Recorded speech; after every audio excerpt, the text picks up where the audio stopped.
Hey YouTube. Well, I'm just doing this video because often you see on these news article videos, things like that. A lot of people always complaining about the Australian government, which is fine, right? That's not what the video is about. It's not about people complaining. It's about why they're complaining. Is that they're not recognizing necessarily why things are always going the way that they are. The simple answer is the reason why the government is so inept and has been for like 30, 40, 50 years is, well, at least since the late 80s, you could say, um, is one, well, there's actually a couple of reasons, but mostly it's because the governments, for the longest time, have only ever been looking at things in the short term. They don't necessarily look 3 to 5 years down the track, 5 to 10 years down the track, 10 to 20 years down the track. What does it mean for everyone? That would include themselves, but that's irrelevant. They don't see it like that. Say, for example, foreign investment. Foreign investment brings in quick cash, same as student visas, brings in a lot of quick cash, which is fine in, like, to a certain extent, but foreign investment itself is not good because if you have, say, a Chinese businessman or business lady buying up Australian property and then doesn't live in Australia, it's a bit of a waste because it means all those tax dollars from those houses are still staying in China. They're not coming to Australia. So that quick $1 million cash investment that they've invested, which the government will see some stamp duty on, that's about it, doesn't really equate to anything positive for Australia itself. They just go, oh, yeah, that's just a bunch of cash and done. That's how they see it. Um, so that's why you see the house prices rising astronomically, and there doesn't seem to be any slowness to it. There doesn't seem to. What you would think would be an inflationary bubble would burst things and push things back down to a relatively realistic uh, thing. So you think, oh yeah, the bubble would burst, and then prices would come back down, and then eventually, when people start buying again, that would sort of set the level as to what the value of a house truly is. But that's not happening. Um, in fact, I'm not really sure how this country has avoided, uh, what do you call it, uh, financial, like why the bubble, so why the, trying to think of the right word, uh,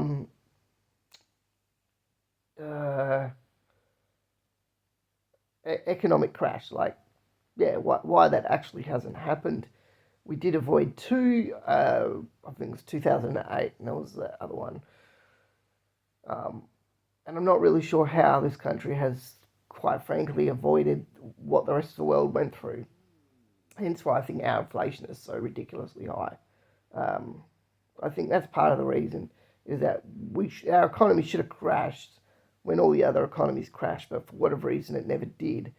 So we still living in like a pipe dream or something. I don't know. Take your best guess. That's all I can say. Take your best guess because it doesn't make a huge amount of sense to Steve. But there you go. It seems like we've avoided a lot of things that should have happened, but for whatever reason never did. And yeah, that's why. Yeah, I don't know if that's a good or a bad thing. It is what it is. You just look at it and go, well, eventually things get brought back down to earth. Eventually things kind of like sort themselves out eventually, normally speaking. Um, yeah. The other thing about our government is it is what I would call a push me pull you system, and it always has been like that. Whereas one government steps in for used to be about 4 years, 4 to 8 years max, and basically they will take the country in one direction, and then the other government will get in and take the country in the other direction. And eventually, what you realise is the country never actually takes a step forward. It always remains the same. Hence, why nothing ever changes. because no one ever takes a direction and goes, oh, actually, you know what, let's follow this direction and let's see where it goes. And, we'll make our changes on the way to see that we ultimately reach a goal that was set for us 20 years ago. No, no, that's not what happens in this country. Or pretty much a lot of countries, but I'm just going to specify in Australia because that's where I live. Um, yeah, so I would say that the governments in power, which is the Labor or the Liberal government, which is basically the same government because they all come from the same schools, they all know the same people, they all have the same backing, all the same everything. The only difference is the color of their tie or their uh, dress or whatever, like whatever it is that they're going in there, you know, whatever their cut, like so it's either blue or red. That's it. Doesn't make any difference. They all come from the same that cloth. They all like, believe it or not, if you look up where all these politicians went to school, a lot of them went to the same school in Sydney. Like, for real. Like, I'm not even joking about that. A lot of people don't want to believe that, but you only have to Google their backgrounds, and then you go, oh, these people all know each other, and oh, these people like literally are all part of the same groups, and that tells you that there's no real diversity in backgrounds and knowledge or types of people in the positions of power. They're all the same, identical. That's the sad truth of it, and they don't want this country to go any further or succeed because all their puppet masters are like, no, we're making tons of money. We don't want to change anything. It doesn't matter if it's like beneficial for like us and everyone else. Point is money, so too bad. But realistically, yeah, as far as it all goes, like the system we got in place, you can like or hate any particular political party because it doesn't really make a huge amount of difference. They're all the same. Um, it is a push me, pull you system. One government wants to go one way, the other government wants to go the other way, and in the end, no one really makes any change or makes any difference.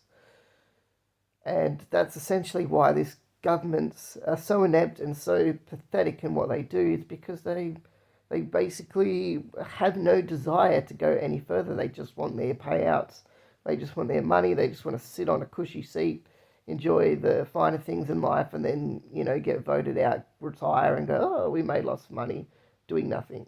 That's essentially what they want to do. Because you got to remember, most of the government is made up by backbenchers. Like, most of the government, most of those politicians don't say anything or speak up or do anything for the general population. They don't care. They get a nice cushy job. They get driven around. They get free accommodation, free everything. Have to pay for a single thing. They get paid hundreds of thousands of dollars a year. I'm not talking about the top ones. I was talking about like your typical backbencher that just yay or nay on particular issues. That's what they do, and they don't. I can 100% believe they don't even read the documents that they vote on. They probably just go, "What's the gist of it? Just give me the bullet points." Oh yeah, all right, done. What? Oh, and then they'll probably say after getting the bullet points, "Oh, what's our policy? Like, what are we doing?" Oh, okay. Well, then that's it then. So really, it's only the decisions are only ever getting made by a top five people on each side. Anyway, peace.